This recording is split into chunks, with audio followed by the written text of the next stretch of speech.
Everyone, welcome to Ombre Walk Story. Semoga kalian sehat selalu dan diberikan rezeki yang berkah tentunya. BTW, udah lama ya Om gak bahas film romantis bikin baper. So kali ini Om akan membawakan alur cerita film lawas yang berjudul Barsat, keluaran tahun 2005. Film ini mengisahkan tentang cerita seorang istri kampung tapi cantik yang mau diceraiin karena sang suami yang bangke malah pengen nikah dengan cewek Amerika, anak konglomerat. Nah, akankah mereka bercerai atau kayak di sinetron-sinetron Indonesia? So nggak usah pakai lama, bumper Ombre Walk Story.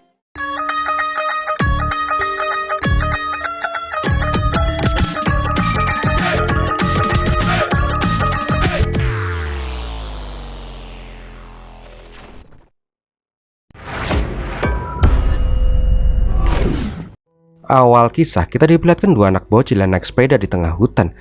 Malah kecengkang nabrak batu. Bocil udah main peluk-pelukan aja. Walah, itu ternyata hanyalah kenangan dari masa kecil seorang cowok yang bernama Araf. Diceritakan Araf saat ini tinggal di Amerika untuk mengejar mimpinya untuk menjadi desainer mobil. Diceritakan juga Araf tinggal dengan sohibnya yang bernama Mahinder Singh. Intinya sih, Mahinder dan Araf sekarang kerja di sebuah bengkel mobil milik orang India yang bernama Tuan Vivek. Diperlihatkan juga bila si Araf ini merupakan montir yang handal. Dia itu tahu luar dalam soal mobil yang dia garap.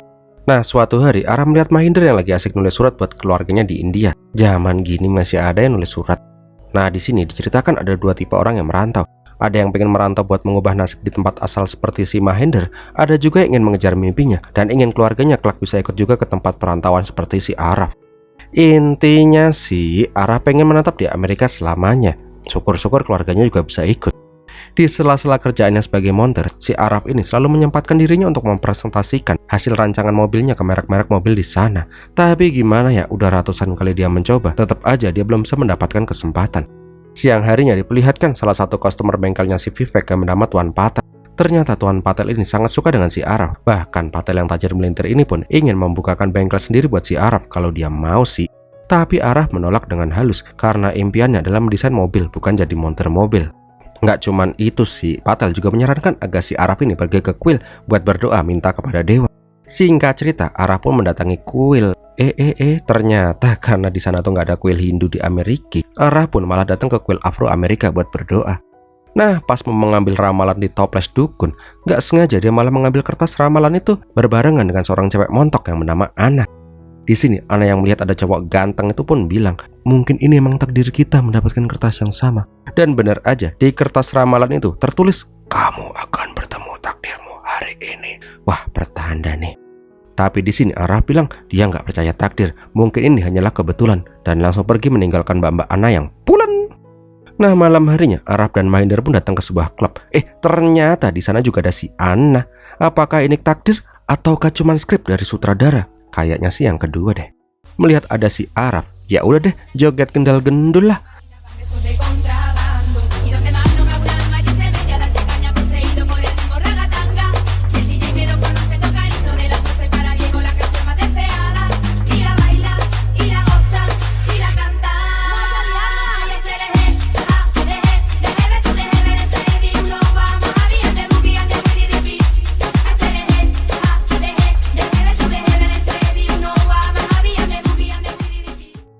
Setelah puas gel-gel, Araf dan Ana pun ngobrol bareng. Tapi sama kayak tadi, si Araf itu dingin dan cuek banget. Namun Ana bilang, mungkin ini emang takdir, kita ketemu lagi di sini. Kalau sampai kita ketemu lagi di lain kesempatan, fix no debat, itu namanya takdir, bos. Keesokan paginya, Ana curhat sama si Puspa kalau dia itu lagi jatuh cinta sama Babidul. Maksud Om Araf. Kalau sampai dia ketemu Araf lagi, Ana berjanji dia akan ngegas ngejar si Araf. Siang harinya diperlihatkan bila si Araf ini datang ke dealer Ferrari. Intinya sih dia pengen mencari inspirasi dari mobil kuda jingkrak ini. Seperti yang sudah kita duga, cok. Araf dan Ana pun sama-sama masuk ke mobil yang sama. Ini mah bukan takdir, fix ini mah disuruh sama sutradaranya. Karena nggak percaya takdir, kembali lagi si Araf pun langsung cabut. Tapi pas di luar, dia langsung ditintin-tintin sama mobil Ferrari. Ternyata yang di dalam mobil adalah Mbak Pulen Ana. Araf jelas saja bingung. Ini mobil baru keluar seminggu di pasaran, kok udah bisa dipakai sama si Ana aja? Apakah si Ana itu tajir melintir ya? Nah, di sini Ana menawarkan mengantarkan pulang si Araf, tapi kembali lagi Araf menolak. Namun karena terus dipaksa, ya udah deh, kapan lagi bisa naik Ferrari disuperin cewek Pulen? Nah, pas di mobil, si Ana pun marah-marah karena rambutnya tank semrawut gara-gara angin. Ana juga meminta si Araf nguncirin rambutnya itu. Agresif juga nih cewek. Singkat cerita, Araf pun cerita kalau dia tuh punya impian menjadi desainer mobil. Dia pengen merancang sebuah mobil sekeren Ferrari. Nggak lama kemudian, Araf meminta diturunin. Pas Ana udah cabut, Araf baru sadar kalau tas laptopnya udah hilang dibegal sama si Ana. Wow, cantik-cantik jadi begal. Keesokan harinya si Araf pun masuk kerja dengan lunglai. Tapi tiba-tiba si Vivek dan Mahinder pun malah heboh sendiri.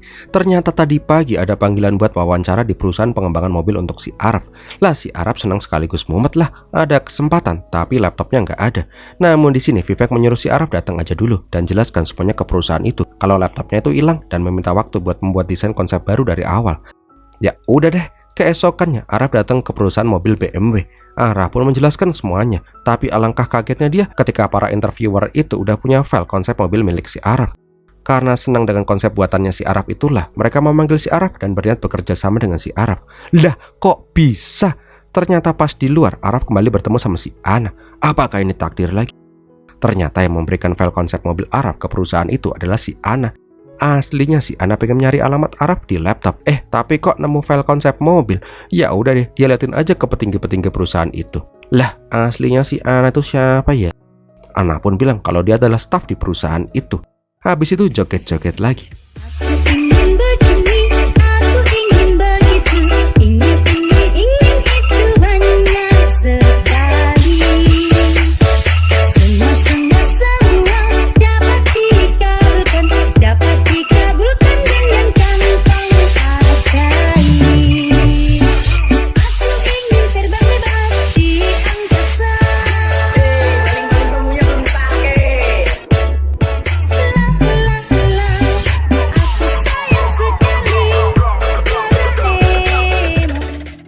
Singkat cerita, si Araf dan Ana pun jadi deket banget gitulah.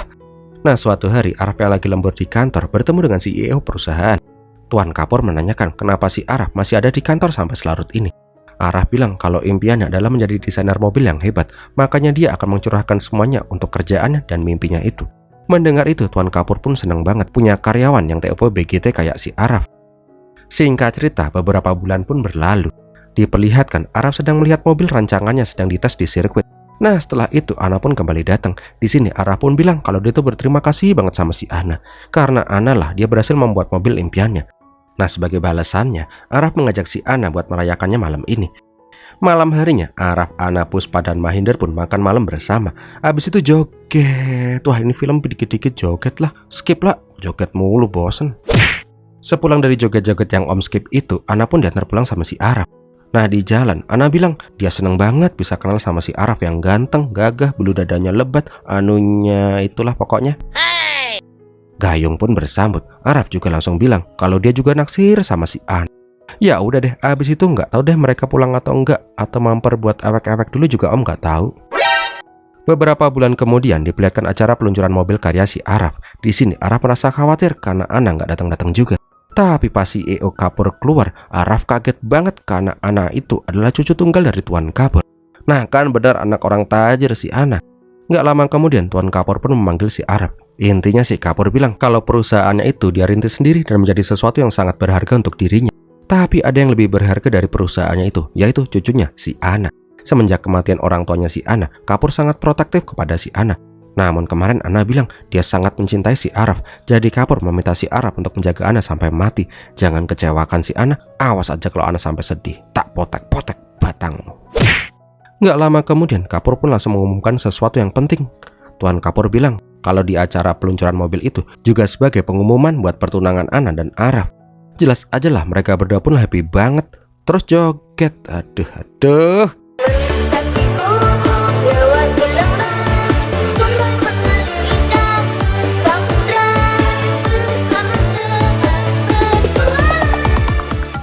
Dah segitu aja jogetnya. Bisa 1 jam rekap ini kalau joget-joget mulu. Nah, pas sampai di rumah, Mahinder bilang kalau ada kiriman mangga dari India. Sama ada surat juga. Nah, pas membaca surat itu, tiba-tiba ekspresi Araf langsung kicet. Nggak cuman itu sih, dia pun langsung mengingat kenangannya pas masih kecil dengan bocil yang bernama Kajal. Nah, keesokan harinya si Ana pun ditelepon sama si Araf dari bandara. Dia pun bilang kalau dia harus ke India sementara waktu karena babenya sakit. Ya walaupun masih bucin sih, si Ana pun bisa maklum karena babenya Arab itu Atit. Sedangkan di India diperlihatkan gadis cantik banget yang bernama Kajal. Walah, bocil yang sama Arab dulu tuh sekarang udah gede ya. Nah di sini nih aslinya tuh joget-joget lagi. Tapi ini film 70% ceritanya joget-joget terus apa ya? Skip ah. Di lain tempat si Arab pun udah sampai di India aja. Sebelum sampai rumah dia pun kembali flashback ke kenangannya pas masih kecil bersama si Kajal. Jadi dulu itu Arab sama Kajal itu udah cinta-cintaan semenjak dari orok. Pernah juga pas malam-malam dua bocil ini malah ngilang di kegelapan malam dan berjanji suatu saat akan menikah. Bocil udah berani gitu aja ya. Nah pernah juga Arab dan Kajal kecil menanam pohon mangga buat pengingat cinta suci mereka. Pas udah gede kelak, bangke. Buat adik-adik jangan main pacar-pacaran dulu ya sebelum pipis kalian lurus. Nah karena sudah akrab banget, Kajal pun meminta nenek untuk menikahkan Arab sama dia. Tapi karena masih kecil, nggak dulu deh kayaknya. Tapi nenek setuju Arab nikah sama si Kajal pas udah gede besok. Gayung pun bersambut. Orang tuanya si Arab pun berjanji jika kelak mereka akan jadi besanan. Tapi suatu hari Arab harus pindah rumah karena orang tuanya pindah ke Delhi. Tapi Arab bilang kalau dia pasti akan menjemput si Kajal jika dia sudah sukses kelak. Tak terasa 10 tahun pun berlalu. Diperlihatkan bila si Arab sekarang udah lulus kuliah. Sekarang impiannya adalah pergi ke Amerika mengejar mimpinya. Tapi pas sampai di rumah, orang tuanya meminta si Arab menikahi Kajal dulu sebelum merantau ke Amerika. Soalnya neneknya si Kajal itu udah mulai sakit-sakitan. Jadi kalau bisa Arab Kajal nikah dulu lah sebelum tuh nenek entet. Namun si Arab jelas aja ogah. Dia itu gak suka sama si Kajal. Lah dulu kan cinta-cintaan monyok doang. Sekarang dia pengen keluar negeri. Lagian sekarang dia masih nganggur. Mau dikasih makan apa anak orang? Karena keluarganya terus menekan, Arab pun menemui Kajal supaya Kajal menolak perjodohan itu. Kajal jelas saja kaget dan sedih. Dia sudah menunggu si Arab dari kecil. Sekarang mau dighosting gitu aja. Intinya si Kajal bilang kalau Arab mau membatalkan pernikahan itu, sono gih bilang langsung sama nenek. Tapi pas si Arab mau bilang ke nenek, nenek langsung menyembah si Arab. Dia pun memohon agar si Arab menikahi si Kajal. Nenek bilang semenjak orang tua Kajal meninggal, neneklah satu-satunya keluarganya si Kajal. Sedangkan nenek sudah tua, kalau dia entet, nenek gak tahu lagi dengan nasib si Kajal. Intinya sih nenek percaya banget sama si Arab untuk menjaga si Kajal. Karena gak punya pilihan lain, Arab dan Kajal pun akhirnya menikah. Nih nyanyi lagi nih. Enggak ternyata. Namun bangkainya, ketika pengantin baru yang lain pasti keringetan di malam pertama karena buka kado dari tamu, si Arab malah langsung berniat pergi ke Amerika tanpa sempat belah durian dulu. Duh bos, yakin sungguh disayangkan sekali. Walah ternyata si Arab itu udah punya bini toh. Tak lama kemudian si Arab pun sampai di rumahnya. Jelas aja dia langsung disambut hangat oleh seluruh keluarganya. Tak terkecuali si Kajal yang masih perawan selama 3 tahun ditinggal sama si Arab. Tapi pas si Kajal udah dandan abis-abisan buat nyenengin si Arab untuk pertama kalinya, si suami kampret gak tahu diri ini memberikan sebuah surat. Sialnya itu adalah surat cerai. Arab pengen mengajukan cerai sama si Kajal. Aduh om gak habis pikir nih. Bisa ya ada cowok kayak gitu. Untung ini cuma ada di film ya. Kehidupan asli ada gak sih ya? Keesokan harinya Kajal pun curhat sama kakak iparnya. Supriya jelas saja kaget lah. Namun Kajal bilang mungkin Arab tidak merasakan cinta lagi sama dirinya karena sudah lama gak ketemu sama si Kajal. Jadi si Kajal akan sebisa mungkin menumbuhkan tunas-tunas cinta di hatinya si Arab lagi. Di lain tempat si Arab mau nelpon si Ana tapi gak ada sinyal. Nah pas membuka surat cerai, ternyata si Kajal belum menandatangani suratnya. Jelas aja si Arab mengajak si Kajal untuk ke kamar. Si Kajal sengaja jadi centil di sini agar si Arab mau diajak ewek-ewek. Namun si Arab kembali menegaskan kalau dia itu butuh tanda tangan bukan ewek-ewek. Ngocor aja susah amat. Di sini Kajal pun bilang kalau dia itu nggak bisa tanda tangan sebelum pengacaranya melihat itu. Jelas aja lah si Arab kaget banget. Cewek udik kampungan macam si Kajal bisa tahu pengacara segala. Kajal juga menanyakan bila emang si Arab itu nggak mau nikah dengannya, kenapa dulu Arab mengiyakan pernikahan ini? Kenapa juga nggak mengajukan cerai sebelum berangkat ke Amerika 3 tahun yang lalu? Ente bayangin aja wahai suami bapuk, udah 3 tahun tapi aneh tetap masih perawan nungguin ente suami bapuk. Pokoknya kalau Araf mau cerai silahkan sewa pengacara juga, biar sesama pengacara adu mekanik. Siang harinya Ana dan kakak iparnya mulai menjalankan rencana iseng ke Araf. Ketika Araf lagi nyuci muka, mereka langsung mematikan sanyo. Ya udah deh, si Araf pun langsung ngap-ngapan. Setelah itu si Kajal pun datang. Tapi bukan ngasih air buat cuci muka, malah si Araf dimandiin. Duh kayaknya si Kajal pengen mandi bareng nih. Kampretnya Rahul juga datang ke sana. Dia penasaran ngapain bininya ngejogok-jogok di depan pintu kamar mandi kayak gitu. Sialnya si Rahul malah salah paham ketika mendengar si Kajal yang ketangkap basah sama si Araf. Kampretnya lagi, si Araf malah harus kejengkang karena sabun. Ya udah deh, mereka berdua pun akhirnya berkubang di batap basah-basahan. Pas keluar jelas aja si Rahul dan Supriya cengar-cengir sendirilah ngeliat si Araf dan si Kajal basah-basahan keluar dari kamar mandi. Ayo tadi ngapain? Goblaknya, ada tuyul yang pengen mandi bareng sama Kajal. Oh alah bocil kematian. Keesokan harinya diperlihatkan bila si Araf berniat menelpon si Ana. Di sini Araf pun bilang kalau dia akan sedikit lebih lama tinggal di India karena ada yang harus dia selesaikan terlebih dahulu. Nah keesokan harinya diperlihatkan bila si Araf ketemu sama teman-temannya dulu untuk melepas rindu. Mereka pun berniat piknik bareng-bareng keluarga. Singkat cerita mereka pun kumpul bareng. Namun diperlihatkan bila si Araf sama sekali nggak menikmati piknik itu. Tiba-tiba ada mbak-mbak pulen gendal-gendul nyanyi-nyanyi di atas batu gede. Kalau ini kayaknya joget-joget enak juga sih dilihatnya.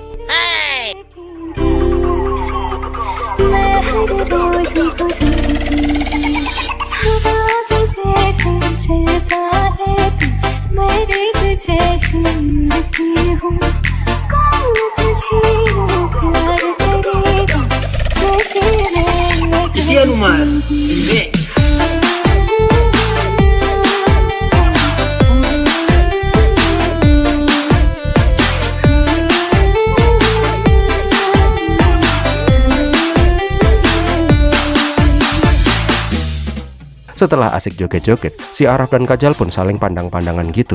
Lama banget, sampai hujan pun tiba-tiba turun. Keesokan paginya, Supriya pun menanyakan gimana perkembangannya si Araf. Kajal bilang semua itu butuh proses, tapi dia tidak akan menyerah begitu saja demi cintanya si Araf. Tapi di tempat lain, si Araf malah mendatangi pengacara perceraian. Di sini pengacara pun menyarankan agar nanti di persidangan Araf bilang aja kalau pas ditinggal di Amerika, Kajal itu selingkuh dengan banyak cowok biar proses cerainya cepet. Mendengar itu si Araf pun malah marah. Dia nggak terima kalau si Kajal difitnah kayak gitu. Walaupun dia mau berpisah, tapi dia nggak mau kalau si Kajal dijelek-jelekin kayak gitu. Malam harinya diperlihatkan bila orang-orang di rumahnya lagi pada berbuka puasa. Puasa bulan purnama gitulah. Namun si Kajal belum mau berbuka karena masih menunggu si Araf. Tapi kampretnya pas Araf pulang dia malah marah-marah. Araf menganggap si Kajal itu lagi cari muka di depan keluarganya. Pokoknya sekarang si Kajal harus menandatangani surat perceraian. Titik. Kajal jelas saja menolak. Karena udah nggak tahan dan pengen segera kimpai sama si Ana, Araf pun langsung bilang terus terang kalau dia itu nggak jatuh cinta sama si Kajal dan dia akan segera menikah dengan cewek seksi, semok, pelampung yang gede, anak konglomerat di Amerika. Jelas aja si Kajal seperti tersambar petir Zeus, Max Win lagi. Dengan hati yang ambyar, Kajal pun menandatangani surat itu dan langsung pergi dengan mewek. Setelahnya, udah bisa kita tebak, keluarganya si Araf langsung pada ngamuk-ngamuk. Lah gimana ya, punya anak nggak ngotak, udah dapat istri yang sempurna malah mau pisah. Namun pas si Araf diomelin abis-abisan, si Kajal malah keluar. Dia pun langsung bilang, biarkanlah kita berpisah, buat apa bersatu kalau tidak ada cinta di antara kita. Kan bikin nyesek. Singkat cerita, Kajal pun berpamitan dari rumah keluarganya si Araf dengan haru biru, nangis-nangisan gitulah. Nggak cuman itu, dengan teganya si Araf bangke mengantarkan si Kajal pulang ke rumahnya di kampung.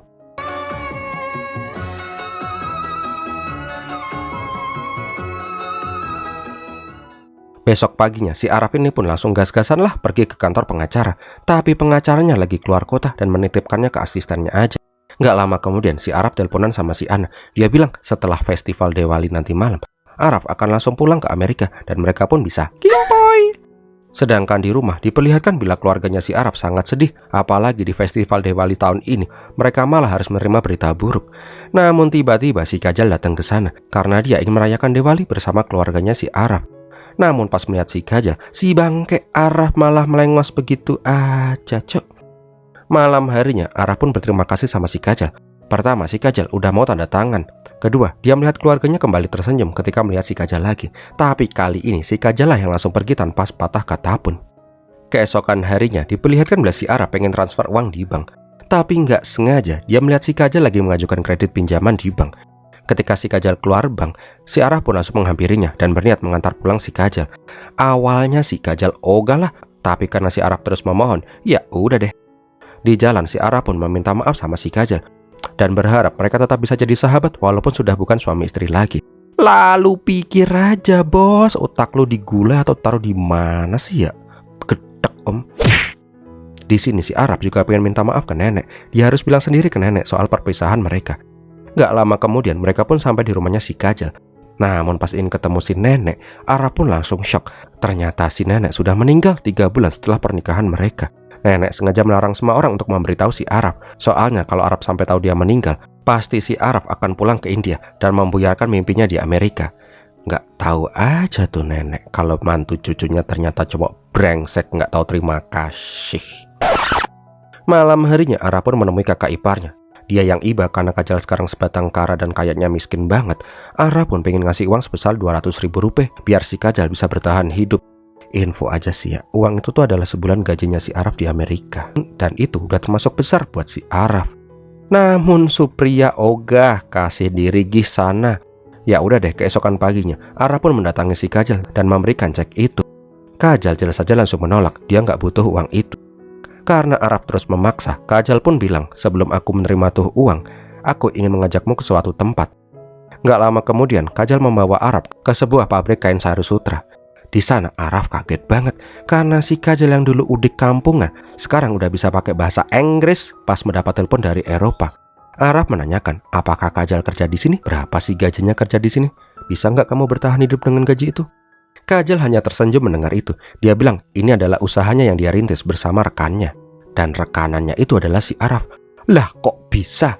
Jadi pas Kajal dan Araf menikah dulu itu, nenek memberikan uang tabungannya sebesar 1 juta rupiah untuk modal usaha. Karena Araf pergi ke Amerika, ya udah deh Kajal membuat pabrik kain sari sendirian. Jikalau suatu hari Araf pulang, mereka udah punya usaha sendiri. Kajal bilang penghasilan pabrik ini minimal 500.000 rupiah setiap bulannya. Dan selama 3 tahun Araf pergi, keuntungan totalnya sudah mencapai 30 juta rupiah. Muter weh, selama ini nganggap istrimu udik kampungan dah ndoh plongah-plongoh, ternyata punya usaha yang gede banget. Penghasilan per bulannya aja lebih besar daripada gajinya si Araf. Walah seneng om liatnya. Araf jelas saja shock parah, tapi dia bingung kenapa si Kajal butuh pinjaman. Kajal bilang kalau ada pesanan besar dari pasar Amerika dan Eropa, jadi mau nggak mau dia butuh modal buat tambahan. Ya udah deh, si Araf pun langsung nyobek-nyobek tuh cek receh. Setelah itu Araf dan Kajal pun masuk ke dalam hutan, tempat dulu mereka menghabiskan masa kecil bersama. Kajal juga menunjukkan pohon mangga yang mereka tanam pas masih kecil. Sekarang udah gede. Tapi sayangnya cinta mereka itu nggak ikutan gede, cuman gede sebelah doang kayak biji pel. Nggak jadi deh. Nah pas lagi ngelamutin mangga bareng-bareng, ujuk-ujuk hujan deres. Ya udah deh mereka neduh. Karena basah kuyup, Araf pun meminta si Kajal melepaskan outernya. Wow, Kajal gak kalah pulen kok sama si Ana, lebih manis lagi. Walah emang oon si Araf ini ya.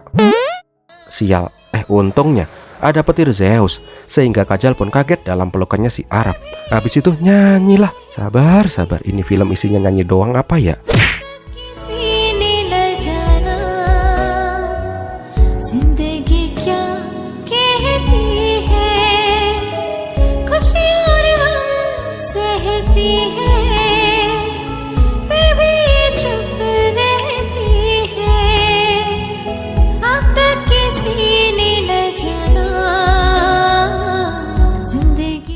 Nah kan tukeran iler. Bangke si Ana malah nelpon. Sialnya lagi Ana bilang kalau dia dan kakek akan pergi ke India dan akan menikahkan mereka di India aja. Mendengar itu Kajal pun langsung kabur lah. Malam harinya si Araf pun kelihatan bimbang banget. Pertama, Kajal yang dianggap sebagai cewek bodoh gak berpendidikan, sekarang malah tajir melintir dengan usahanya sendiri.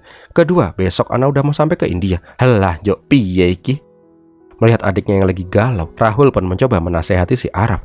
Intinya sih, semua pilihan Araf itulah yang terbaik untuk si Araf. Tapi jangan pernah menyesal bila si Araf salah memilih keputusan. Keesokan harinya, Ana dan kakek sampai di rumahnya si Araf.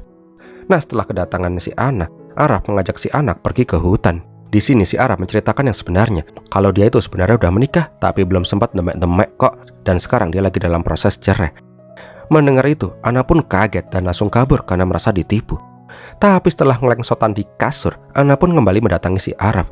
Ana bilang kalau dia itu sangat mencintai si Araf dan tidak ingin kehilangan si Araf. Alah sinetron. Di sini Ana pun memiliki permintaan. Dia ingin bertemu dengan cewek yang bernama Kajal itu. Singkat cerita, Araf membawa si Ana ke rumahnya si Kajal. Duh, ini cowok otaknya didengkol apa ya?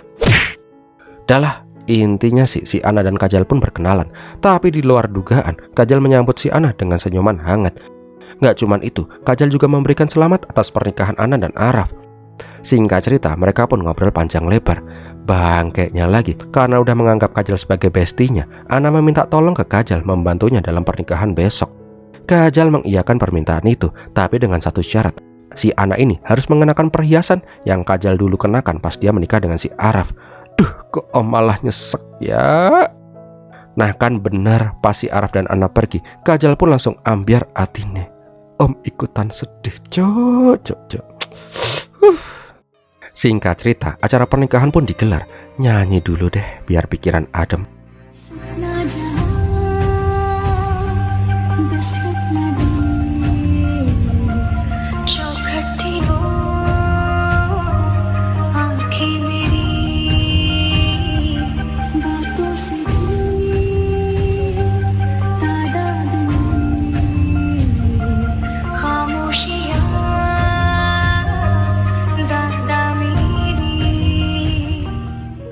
Namun ketika melihat si Araf akan menikah di altar pernikahan, Kajal pun tak kuasa menahan sedihnya. Dia pun langsung pergi dari sana. Ya siapa juga yang kuat. Duh om kok jadi ingat pas ditinggal nikah dulu ya. Sabar.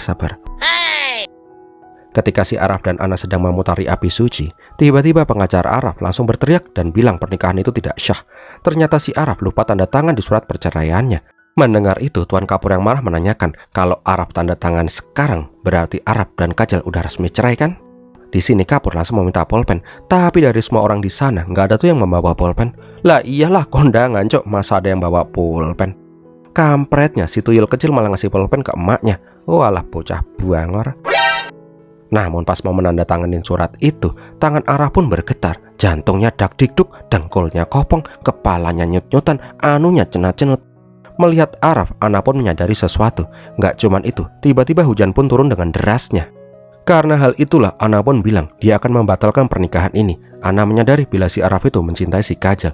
Mungkin dewa sengaja mempertemukan Ana dan Araf sebagai takdir. Bila mereka tidak bertemu, maka cinta Araf ke Kajal tidak akan pernah keluar. Dengan ikhlas ridho tapi nyesek, Ana pun menyuruh si Araf untuk mengejar cinta sejatinya. Setelah Araf pergi, Kapur pun marah besar. Tapi Ana meminta kakaknya itu untuk memaafkan si Araf, karena ini adalah keputusannya untuk tidak menikah dengan si Araf. Singkat cerita, si Araf berhasil menemukan si Kajal lagi ndeprok di pohon mangga kenangan mereka dulu. Araf meminta maaf kepada Kajal. Dia bilang selama ini dia udah goblok parah karena gak menyadari betapa besarnya cintanya si Kajal kepada dirinya. Setelah ngegombal sampai Om Enek dengernya, mereka pun berpelukan. Dan ini yang kita tunggu, mereka pun tukeran iler di bawah pohon mangga dan hujan-hujanan. Wah syadu banget ya, semoga aja gak kesambet sih. Dari kejauhan, si Ana pun melihat si Araf dan si Kajal adu mekanik dari dalam mobil. Dan filmnya pun berakhir. Wow, gimana film ini sob? Semoga menghibur ya, jangan pada baper. So gitu dulu aja. Kalau kalian suka silahkan like, komen, dan share. Jangan lupa subscribe. Terima kasih sudah menonton sampai di detik ini. Om Merbax pamit dulu dan Pirmilatihin.